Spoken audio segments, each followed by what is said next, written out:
It must be hard to believe sometimes when you think back to you as a kid growing up. I think you were born in Alabama, is that correct? Born in Alabama, raised in Georgia. Raised in Georgia. But you just had this vision that this is what you were supposed to be doing with your life. That's how it's always occurred to me, or how when I've read about you, heard about you, that you just had this idea that, like, I need to be doing this. I need to be an actor. Not that you necessarily knew a ton of people who did that. It felt like almost a vision. Well,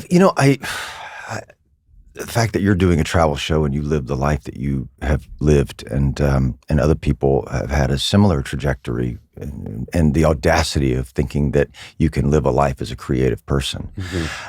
For me, I'm a poor kid from Georgia. I was raised in a very unconventional way with, when I say crazy women, what I mean by that is that's what I love. I was raised mostly by women, and they were insane. Your dad was out of the picture when you were 3? Yeah, I mean, he was out, when they were 3, right? And but he was around a little bit, but mostly it was my grandmother and my mom and her sisters, and we've talked about this before. My aunt and uncle were both actors in the theater, so I'd been exposed to that and seeing them on stage for the first time. But I was also raised with a group of people that were extremely entertaining. And, we watched TV a little bit. It wasn't like a big movie household or anything like that. We sat outside on the porch and told stories, about the day or about things that happened in the past, and the baton would be passed, if you will. And I just happened to come from a family where everyone was entertaining on some level, and it was. I still think about it, and I miss it. I miss those times. But really, other than walking into the casting director's office when I was 14 years old, and we've gone through that story as well, I wanted to see the world first and foremost.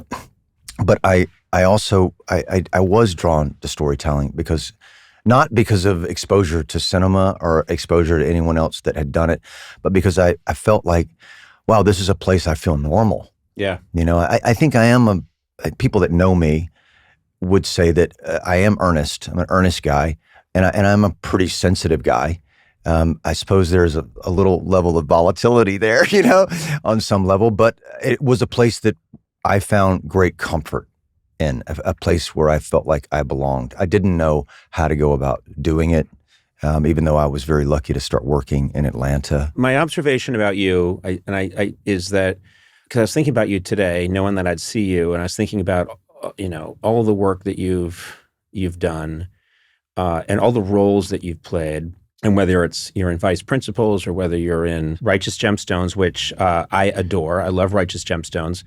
Or even on Justify, when you're playing, this character who's got terrible, terrible flaws and, racist views, and former neo-Nazi Boyd Crowther.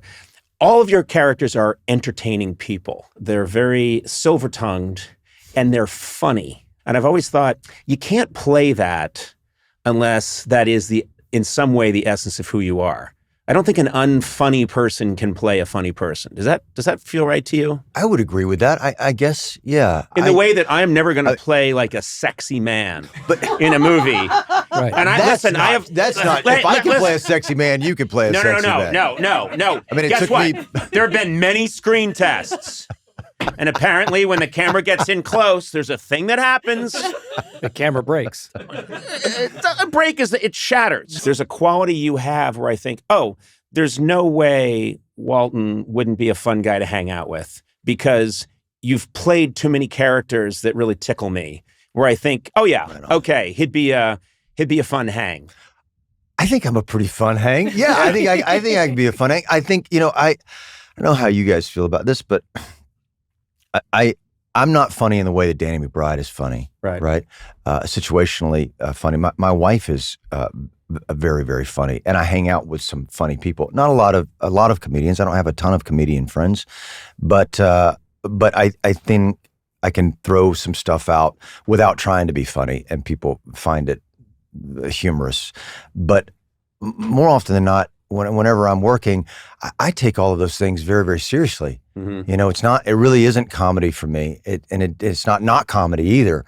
It's just, this is the reality of the situation, and it dictates this experience and just kind of turn myself over to it and try not to control any of it. There was a great flashback scene in The Righteous Gemstones back to earlier in your life where you clog and dance. Yeah. I didn't know that your character was going to be clogging, and you start singing this song about being naughty and clogging, and I was howling, but also appreciating that, shit, he's good. Thank you, Conan. I appreciate it. You can clog. Thank you. You can clog. I can. Which would make you, in my opinion, if you can clog and you can drink, and you can drink and clog, you're a really good hang. There's a lot of countries I've got a tour coming ahead of me, is what you're saying. I do. My mom was a great dancer. She was a really good dancer. And she took me into clogging lessons when I was really young, so that I could kind of dance with her. And she also kind of taught me how to two-step. I grew up kind of going to honky-tonk bars and things of that nature. And she did a dance called the bop, which is kind of the Florida version of the North Carolina shag, which is kind of like the working man's version of a very kind of posh Southern dance. Mm-hmm. And dancing and music and drinking and celebration was a big part of my childhood. And I'm so grateful for it. I don't meet that many people that have clogging on their resume or well, it's also hog calling or it's so funny because can you make a still in 10 minutes? Yes, I can, sir. You know what? I had somebody come up to me the other day, a very dear friend of mine, and I just posted this picture of I was just because it was the end of a very big block in the White Lotus, and I was having a glass of wine, which I do nightly, mm-hmm. and listening to this Radiohead song, and I just recorded this video of me singing this Radiohead song, and when I am asked what it was like working on the White Lotus, this is probably what I'll say. And a very good friend of mine said the next day, I saw her and she said, "You listen to Radiohead?" Yeah, I listened to Radiohead. She said, "I thought you only listened to Waylon Jennings. I thought you only like Willie Nelson, only like Ernest Tubbs." Yeah. I said, "No, man, I listen to Ethiopian jazz, man. Yeah. I listen to everything." Once you lead with "I clog and I hog call," that everybody else thinks, well, he only eats fried pork chops and country fried steak and biscuits. Where's Walton? I don't know. Let's go to the Cracker Barrel. He'll be over there. He'll definitely Hey, where's Walton? Walton's over there. He's at the jerky stand. That's where he spends all his per diem. Yeah. The studio's chewing you out. Yeah. You spent $900 on jerky?